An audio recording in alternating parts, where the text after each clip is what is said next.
What is up, Steelers Nation? Thank you so much for jumping on to another episode of All Steelers Talk. I'm Noah Strackbein, joined always by my man in the corner, producer Nick Belsky. Find us on youtube.com/All Steelers Talkers. Subscribe anywhere you get your podcast, the Pittsburgh Steelers. We remain in the abyss, the black hole, the July before training camp, but we're getting closer by the day. And as of yesterday, July 4th, marked 20 days until we are off to Latrobe and the start of the 2024 campaign. Wild times. Meanwhile, everybody's got something to say because it is nothing season and everybody wants to spew nonsense in the nothing season. We'll talk some George Pickens and a red hot take that is, a complete 180 within the last 48 hours that comes seemingly out of nowhere. Meanwhile, there is I don't want to say good, but man, dude, when you hit as hard as this one hits on Arthur Smith,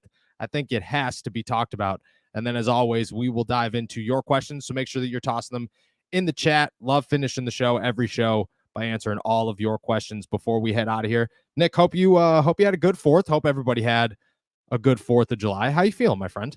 I'm feeling good. I'm feeling pretty humble this morning. Me and my wife ended up going down to DC to watch the fireworks and, Nice. sat on the grass for about 4 hours, and now my back's a little jacked up. So I'm definitely, that's like a life comes at you fast moment when you wake up Yes. the next morning. You're like, I used to just sit on the grass everywhere. I just go sit on the ground. I don't need a chair. This morning, I realized that I probably need a chair going forward because I'm going to need to straighten this thing out before the weekend.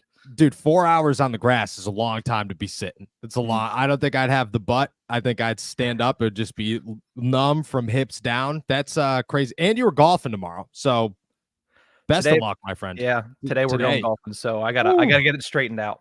I was gonna say you're one swing away from that lower back locking up, and then the rest of the day you're like, oh, this sucks. This isn't even fun. You're half swinging. I know what's happening. That's a tough time. I feel that.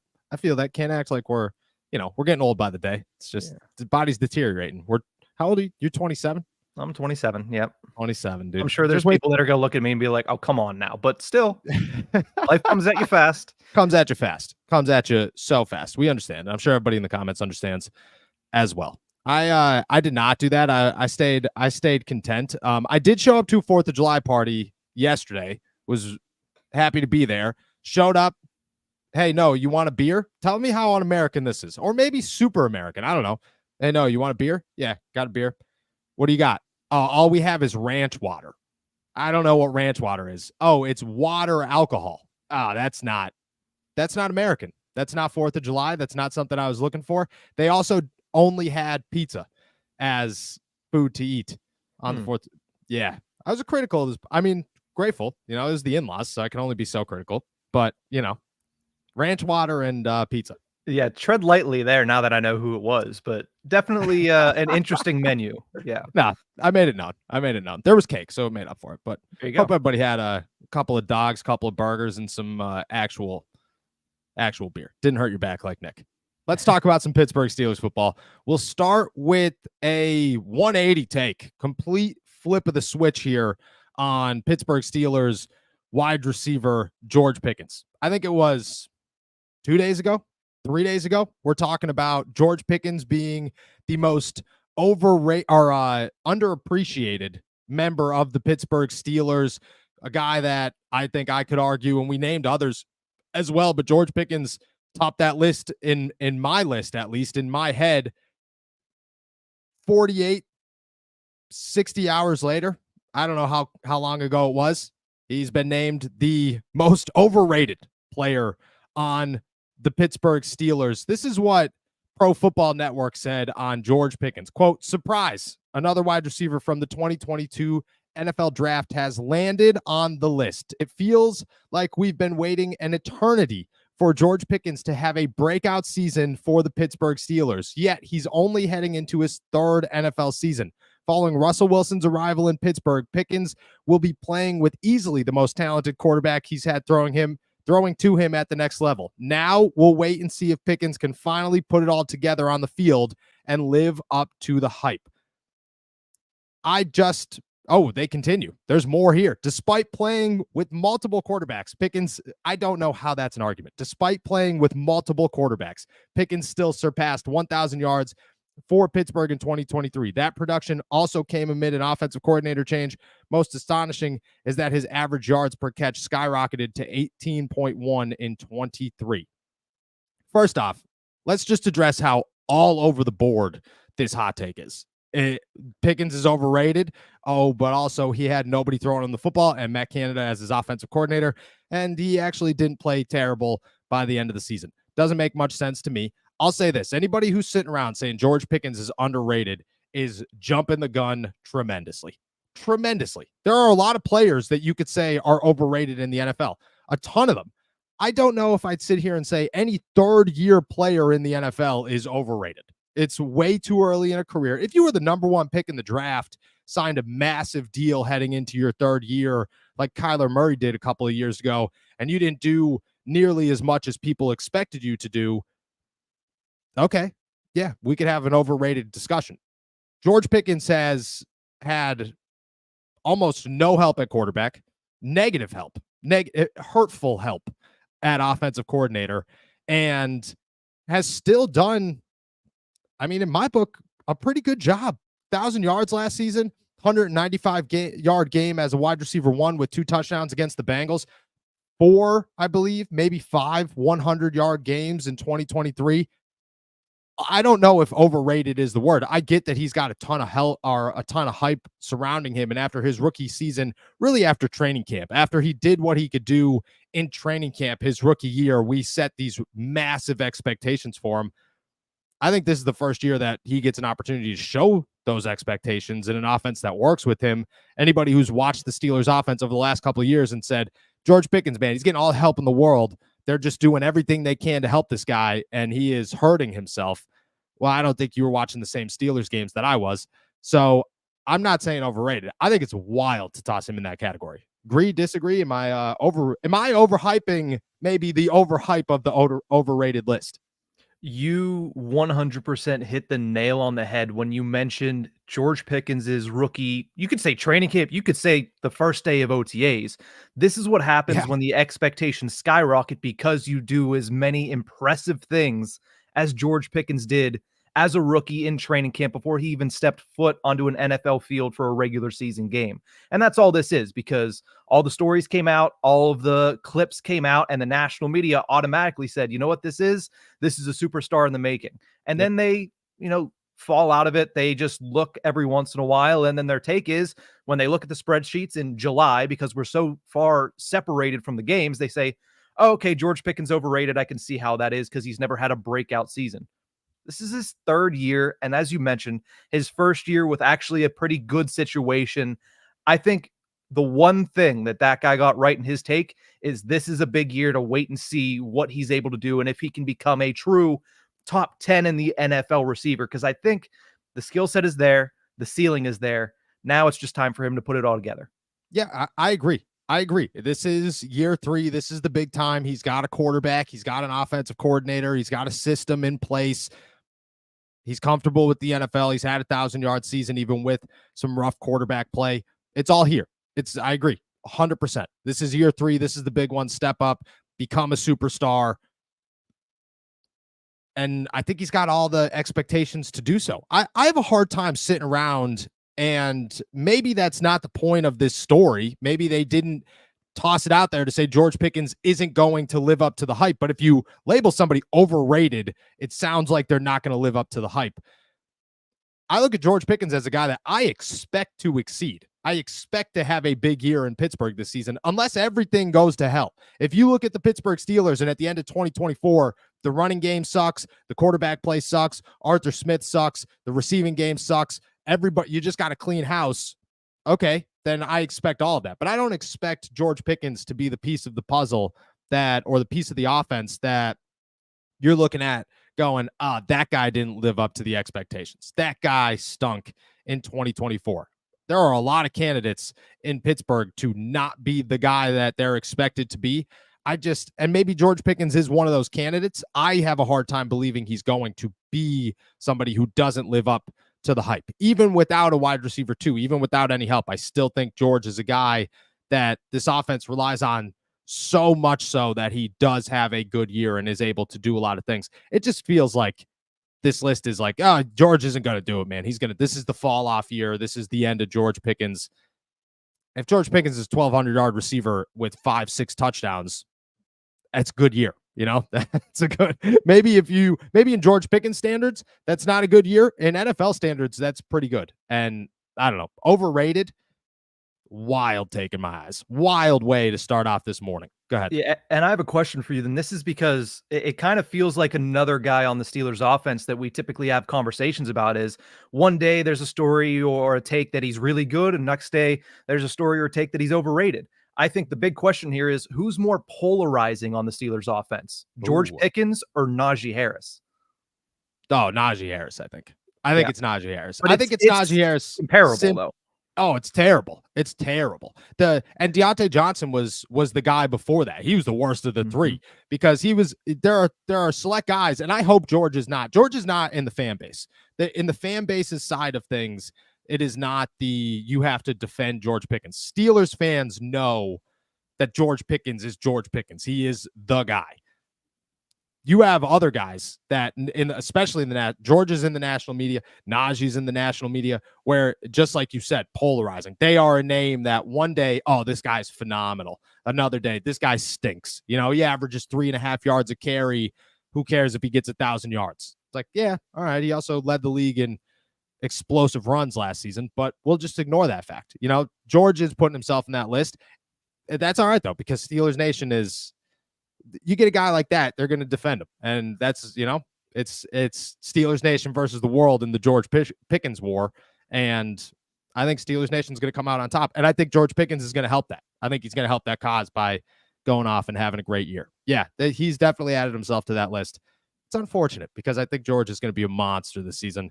And at some point, we'll embrace that George is just going to be a monster. It's 100% there. All right, next thing I want to talk about is another wild hot take, but this is a good one. It's a bad hot take, awful, but what they did, the hot take that is included is so good that you have to acknowledge that I'm pretty positive this guy was just like driving down the street in the shower. When your best ideas come to you, those spots, those moments. And he's like, oh, I got a banger. Pulled over, hopped out the shower, ran through We've all done it, soaking wet towels out. You're like, oh man, dude, I got to write this down. Great idea. This is what one, and I want to get the name of them here. It was Scott Barrett of Fantasy Points. Okay. Awful take. Phenomenal wording in the take. Had this to say about Pittsburgh Steelers offensive coordinator Arthur Smith's offense. Quote, I think we know what the Arthur Smith offense is. A sloth-paced World War II era level of run-heavy offense. That's bad for the pass catchers, but could be great for the running backs. A sloth-paced World War II era run-heavy offense. I think Arthur Smith should put that on his resume. That is what is the Arthur Smith offense? That is the description of his offense. Look, I talked about this on the Steelers afternoon drive the other day. They asked me about it. I stick with the same thing. Arthur Smith's offense is not great for fantasy football. It is not great for anybody looking to have 10 receiving touchdowns. It's not great for any running back looking to have 12 rushing touchdowns. It's great for an offense that is going to use guys like Scotty Miller, Van Jefferson, Quez Watkins, Marquez Callaway, Calvin Austin, Roman Wilson, Darnell Washington, Pat Freiermuth, Connor Hayward, Jalen Warren, Najee Harris, and George Pickens, because everybody's going to catch a touchdown. Everybody's going to catch 2 touchdowns. And it does not matter if somebody has 8 touchdowns as long as the team scores 4-5 touchdowns in a game. And Arthur Smith's offense seems to do that. I think that he gets a bad notion he's got a bad notion attached to him because guys like Bijan Robinson, who were on my fantasy football team last year and was a pain all season long to keep that man in the starting lineup, hurt me every single week, but you had to do it. People like that who are just looking at Robinson didn't have big numbers. Drake London didn't have big numbers. Kyle Pitts didn't have big numbers. That's an issue. It is an issue if everybody else is having also terrible numbers. But if everybody's scoring touchdowns, who cares? At the end of the day, it's the Steelers could care less about your fantasy football team. The Steelers could care less about fantasy points, fantasy football team, and they care less about a sloth-paced World War II era run-heavy offense. Because if it scores touchdowns, that's all they care about. And Arthur Smith's offense scores touchdowns. So who cares about the sloth-paced whatever? It's about how many guys can get in the end zone and how many times can you do it a game. No issue on my part. Not only that, the big thing for that is what was one of the biggest issues when Matt Canada was the offensive coordinator? 3 and outs, your defense gets wear down by the end of the game. If it is sloth-paced World War II offense, but it is also effective, your defense gets to sit on the sideline longer and longer. And with how good the Steelers defense is, that's only a positive for that team. And let's also not forget, the bar is very low for Arthur Smith. You're mentioning 4 or 5 touchdowns a game. Heck, 3 touchdowns a game. They were 7-0 when they scored 20 or more points. That is not a Herculean task by any means. You don't need to have the next, Patrick Mahomes, Kansas City Chiefs. You just need to score 20 points, and this team will be in every single game. So the bar is very low. And honestly, if it's slow paced but effective, that's even better for the Pittsburgh Steelers. Yeah, if you're going to run the football, the most effective way to win football games is to run the football effectively and use all 3 downs to get a first down and then score a touchdown. You take 9 minutes off the clock on an offensive drive, you are loving life. Because, the big men are tired up front. They're exhausted. But your defense is fresh and ready to go. TJ Watt told me this a couple of years ago, and it has stuck in my head more than most things that have stuck in my head that I've learned in this career. And that is that the goal is 21 points or is 20 points. If you are a defense, you believe that if you keep a team to under 20 points, you win that football game. And the Steelers do that exclusively. That if they could keep a team to under 20 points and their offense can score more than 20 points, they win football games. That's all you got to do. If 3 touchdowns come and you get 1 a quarter, or 4 touchdowns come, you get 1 a quarter, and you hold the ball half of the quarter, you're feeling good. You're feeling real good. Time of possession's phenomenal. Sloth-paced World War II era run-heavy football is the motto. We need T-shirts. That should be everywhere because that is what the Pittsburgh Steelers want to do, should be doing, and it's going to win football games. No questions asked. I'm all for it. I think we should. Nobody make that T-shirt. I want the T-shirt first. I got some ideas. Yeah, we're already thinking T-shirts here. They'll be out shortly. All right. That is all I got on my end. Slow day, slow week. We're heading into the weekend. I want to answer everybody's questions, so please make sure that you're tossing them in the chat. We'll stay as long as we want to, or as long as we have to continue to answer everybody's questions as things are going down. What do we got so far? Let's kick it off with Carl because he referenced my back pain, saying, don't fall into that lie. 36 here and became a personal trainer at 30 after a decade of addiction. I'm healthier now than in my teens and my 20s, and I plan on being even healthier in my 40s. So, Carl, appreciate this. Hope you're glad to hear. And you want to look at you can find my email somewhere. I don't know where. You want to toss it in Twitter, DMs on I don't really go on Instagram, but wherever. You want to toss me a little workout plan, Nick, a little workout plan, help the back pain. You do. We're all here for it. I was good. I'm glad that you brought this up just to, talk about my selfish back pain as well. I was real good, killing it before the wedding. I was in lose weight, stay skinny, look good for the wedding mode. Since then, I have entered get fat mode. Body hurts so bad. It's terrible. I feel like I'm dying every second of every day. And I got to make this, because that's the problem is you're like, I'm in so much pain, but I'm addicted to McDonald's now. I need to eat a couple of salads for a couple of days, break the mold. It's tough, but yeah, Carl, appreciate you. You want to send a workout plan, brother? It is very appreciated. Very appreciated. Dave has a question here. He says, where do you think Pat Freiermuth lands this year in regards to the tight end ranking? I think he lands right in the middle of the NFL. 10 to 14. I think that's where he lands by the end of the season. I'm a big Pat Freiermuth guy. We talked yesterday, maybe 2 days ago, about how the Steelers should re-sign him, and they should re-sign him before training camp. I think Pat Freiermuth has so much development left in front of him that you have to continue to work on him, that you could sign him now for a team-friendly deal that still pays him a decent bit of money, and his next contract's where he takes those leaps and bounds forward. That's how I see Pat Freiermuth. He's not a guy I'm giving up on. He's not a guy that I'm looking at and saying you have to be a superstar today. I'm saying he's got superstar potential. Superstar is a big word. Star potential, and I would like to see him continue to reach that. But this season, if he finishes 10-14, 10-12, I feel really good about where he's headed.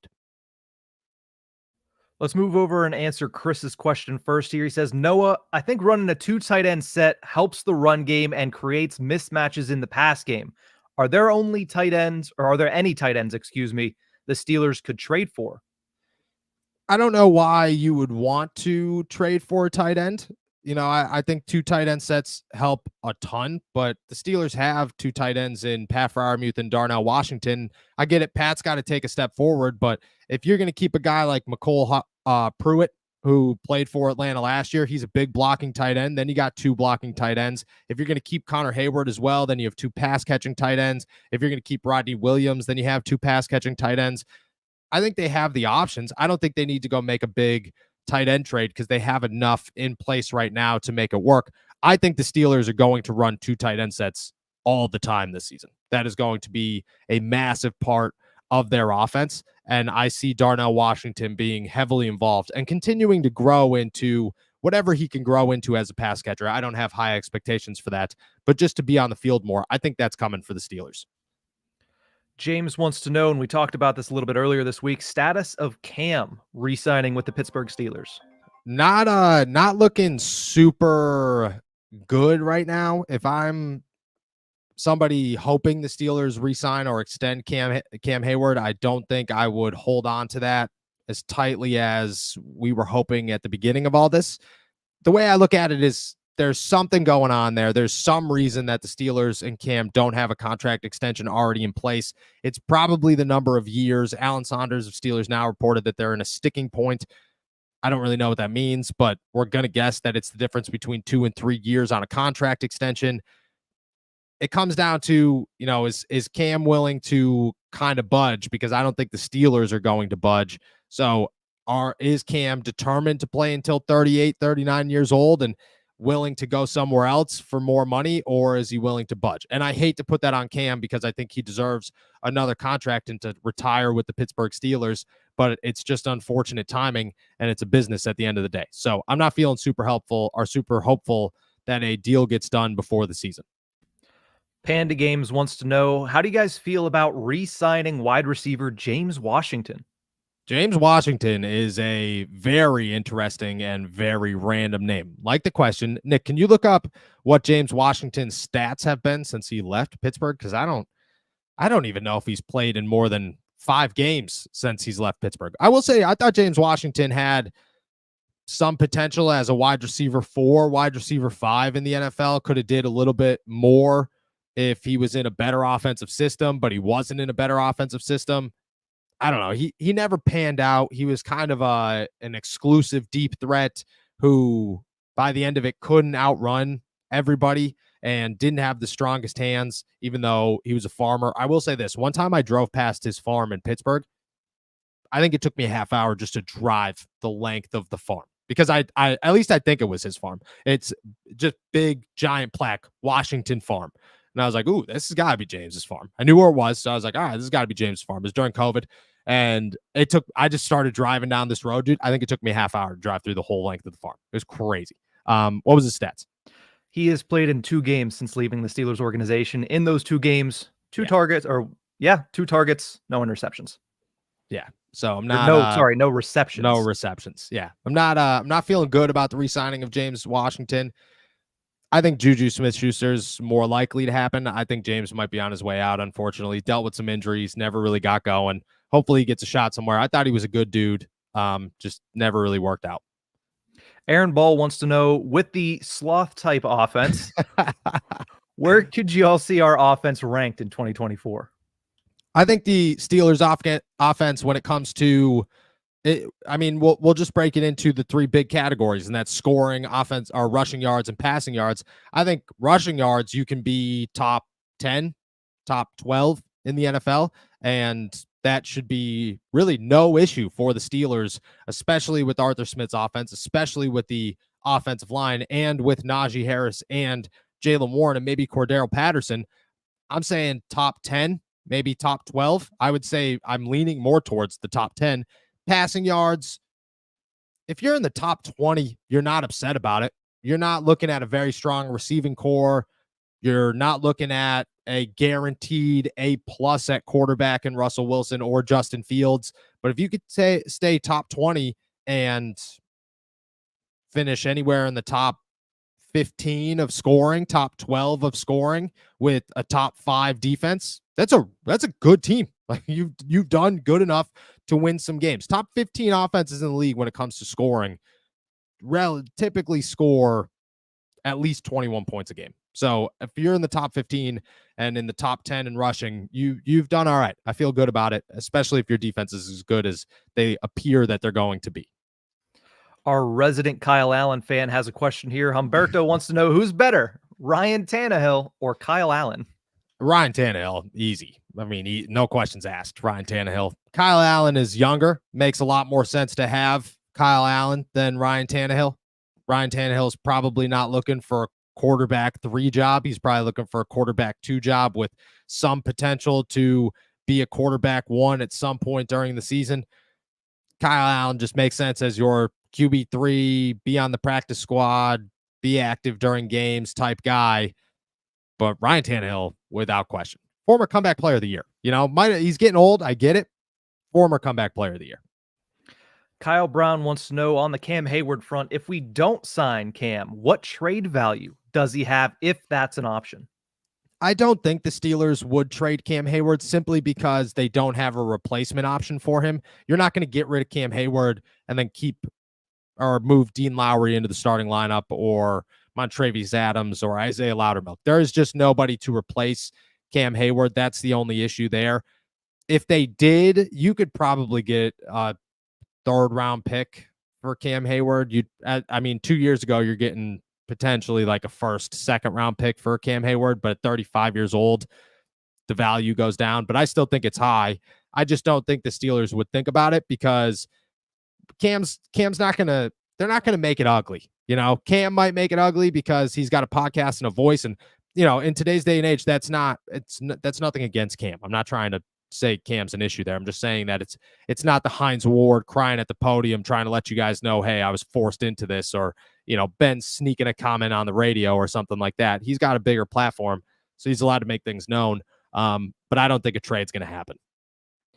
Adam wants to know, curious about your guys' O-line conversation yesterday. Hasn't Broderick Jones been named the starting left tackle? Would they go back to Moore at left tackle and Jones at right tackle? Seems odd that they would name Jones the starter and then go back on it.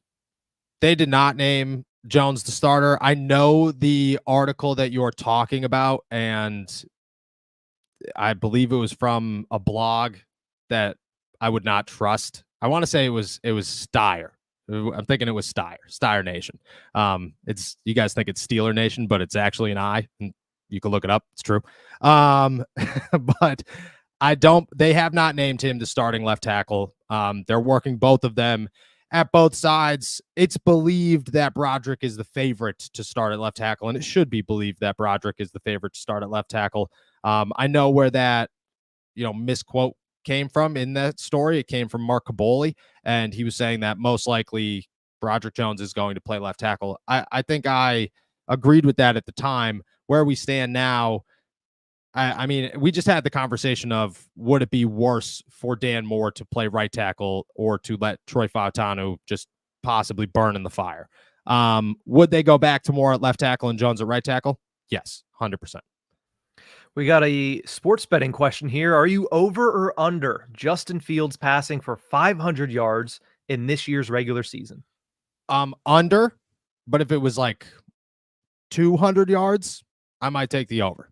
500's a lot. You got to complete a lot of balls to hit 500 yards, unless somebody's because you're not going to be set up if you're Justin Fields with like 80-yard passes. You're not going to get those opportunities. I could see a bunch of 12-yard passes, and you get enough of those, you might be able to hit 200. So I would say 200, I might take the over. 500, I'm taking the under. Yeah, it feels like a couple of starts once you get to 500 territory. You have to Yeah. spot start here, spot start there, and it seems like a lot. Yeah, too much. Pittsburgh Hornets wants to know, under the Arthur Smith offense, what do you think the average time of possession per game would be, and where do you think that would rank in the NFL next year? I don't know where it would rank. I think that would be pretty tough to guess, just because last year scoring was down in the NFL. I believe time of possession was also down in the NFL. This year, I would say the Steelers. Nick, can you tell me what last year's Steelers time of possession was? Because I want to say it was in the 20s. I want to say it was in the 20 minutes. And if we could get it, if they could get it to 30 minutes, I mean, that's a massive jump. And you're probably looking at the top half, I would say, in a run heavy offense, especially if it's successful. You're looking at a top half time of possession in the NFL, which is where the Steelers want to be. Yeah, I'm trying to pull this one up here. I'll try to grab that. You can answer the next one. Carl Spackler says, better shot at comeback player of the year, Joe Burrow or Aaron Rodgers? Joe Burrow. Definitely Joe Burrow. He's got the weapons. He's got the coach. He doesn't have a running back, but he's young. Joe Burrow's a stud. I love Aaron Rodgers, too, as a player. I think that he is phenomenal, but he's also 40 years old and has an awful offensive line. So Joe Burrow's offensive line is also terrible, but at least they added to it.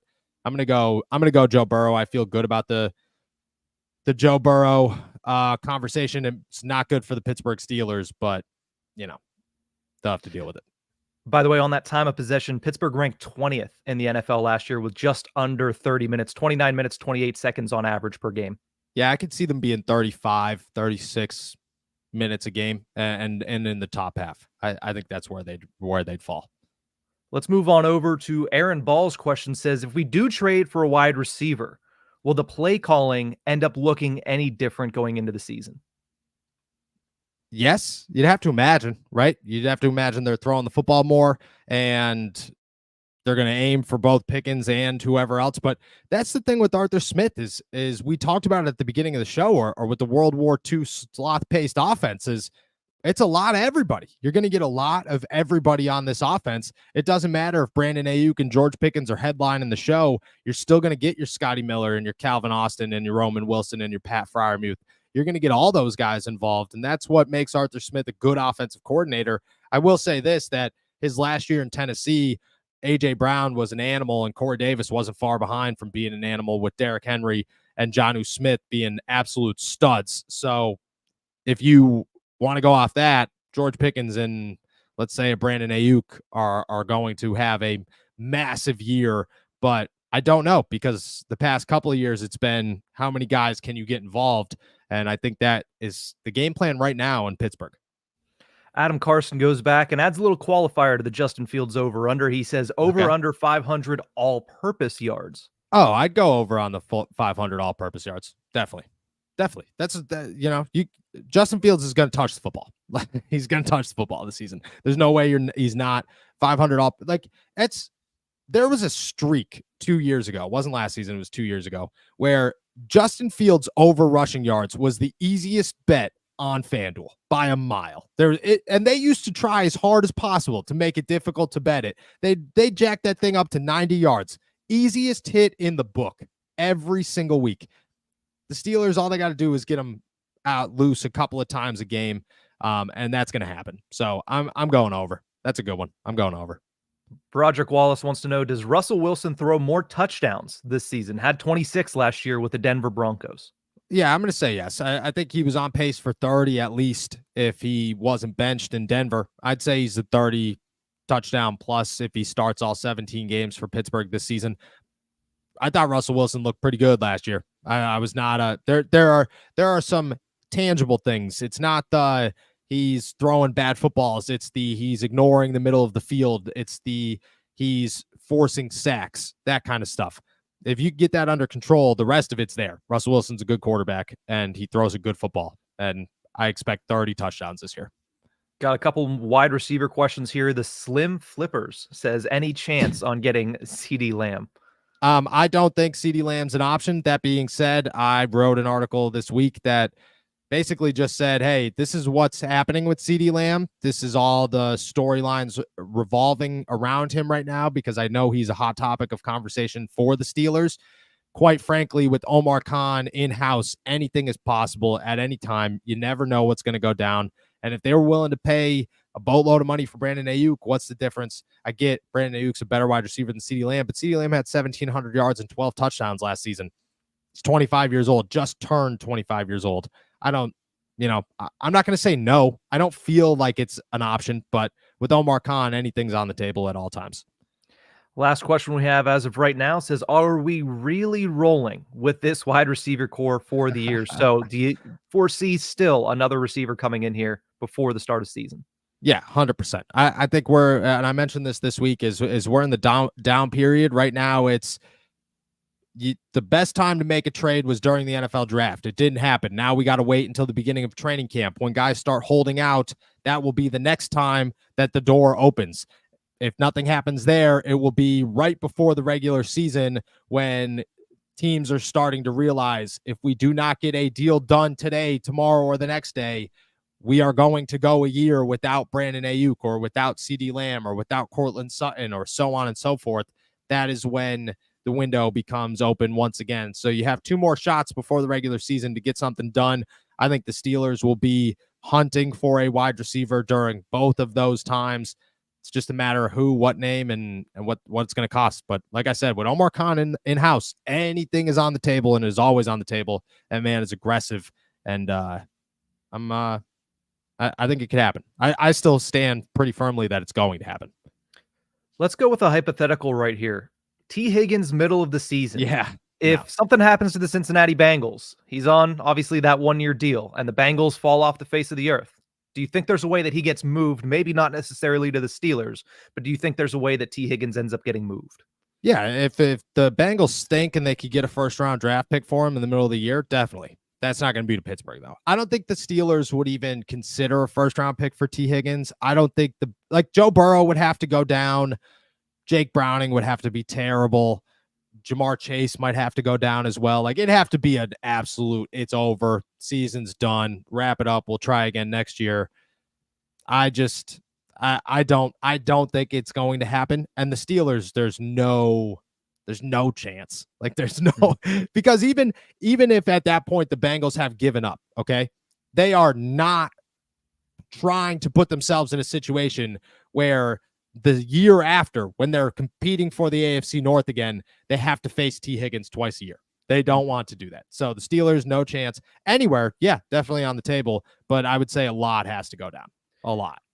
We'll go to Kyle's question. Everybody's talking about the return of Minkah Ball. Kyle wants to know over under 5+ interceptions for Minkah Fitzpatrick in the 2024 season. I'm going to go over. I think Minkah's a 5+ interception guy this year. I think the rest of the defensive backfield is good enough. That's when Minkah plays his best football, is when the rest of, you could go back to his first year in Pittsburgh. It was just go get the football. Everybody else is going to be totally fine in their roles. Joe Hayden, Steven Nelson, Mike Hilton, Terrell Edmonds, they were all great. And I think that's what the Steelers are looking at for the first time this year is Minkah, Joey Porter Jr., Dante Jackson, Cam Sutton, and Deshaun Elliott. Minkah only has to worry about Minkah. And that's when he plays his best football. So I'm going to say 5 interceptions. Panda Game says, what team do you guys think Omar could fleece for a good wide receiver? He's done it to the Bears twice now. I think the Dallas Cowboys are a possibility. I think the Denver Broncos are a possibility. I think the San Francisco 49ers are a possibility, but the 49ers are going to dig themselves a hole. They're going to fleece themselves. I would say those are the big ones. I don't see him fleecing. I mean, fool me once, shame on you. Fool me twice, shame on me. Fool me 3 times. I think the Bears should be dissolved from the NFL. So I don't think that's an option. But I would say those teams are certainly on the board for sure. I'll add one for you simply because I don't think he's seen around the league as a top wide receiver now, but I think that you could get him for a cheap price, and we've talked about him before, and that's Treylon Burks of Tennessee.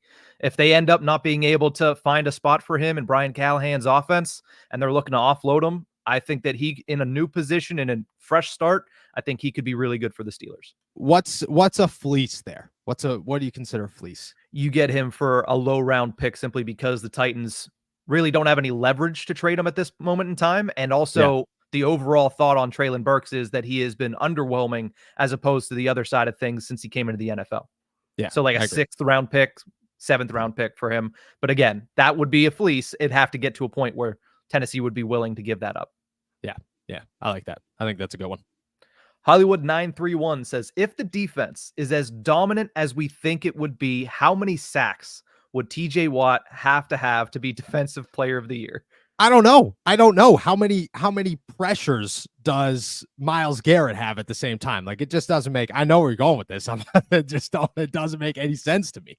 It makes no sense how a league that is based on stats, that fought as hard as it could to create stats, has suddenly decided we are no longer going to use them, that they do not mean anything in the NFL anymore. Wild. I say he has to break the record. I think that would be the only way for TJ Watt to win Defensive Player of the Year again, is if he breaks the sack record, because Micah Parsons is the next one. He's the next one that the NFL has to make sure that they get one. Myles Garrett was the one last year, and who knows who comes after that. But TJ would have to probably break the record, which is nonsense because the NFL just disrespects that guy more than they disrespect most people in the league. And it's wild to me. Wesley wants to know who's going to be the running back 3 for the Pittsburgh Steelers this year. It'll be Cordarrelle Patterson. He's a guy. He's been in Arthur Smith's offense. He's a reliable pass catcher and a runner. He's an all-pro kick returner, maybe future Hall of Famer as a kick returner. He'll be the guy. He'll be their RB3. They might keep an RB4 in an Aaron Shupklin or a Dejon Edwards. Maybe they'll keep that fullback out of Oregon State. But I would say that Cordarrelle Patterson's their RB3. Let's close it out with this one. Pittsburgh Hornets wants to know, how do you rank the quarterbacks in the AFC North going into next year? That's a good one. That's a good one. I'll start with the bottom here. If I had to rank them, we'll toss Justin Fields in there too, because I think Justin Fields, Russell Wilson will toss both of them. So I'm going, if I had to start from bottom to top, I'd go Justin Fields 5, Deshaun Watson 4, Russell Wilson 3, Joe Burrow 2, and then Lamar Jackson 1. That would be my big ones. Deshaun Watson, I think, is awful. I think he's going to go down as like the worst trade in NFL history, possibly. Second, the trade, the Dallas Cowboys trade when they became the Dallas Cowboys is the worst trade in NFL history, but they didn't see it coming. The Deshaun Watson one, everybody saw coming. So I would say that's my 5. That's a wrap on the questions for today then. All right. With that said, guys, we are going to head out of here. Thank you so much for jumping on to another episode of All Steelers Talk. Make sure to subscribe to us on YouTube, youtube.com/All Steelers Talk. Check us out anywhere you get your podcasts. And please, please, please go find all of our work at si.com/NFL/Steelers. We will be back on Monday. Enjoy another beautiful day in the Berg. Peace.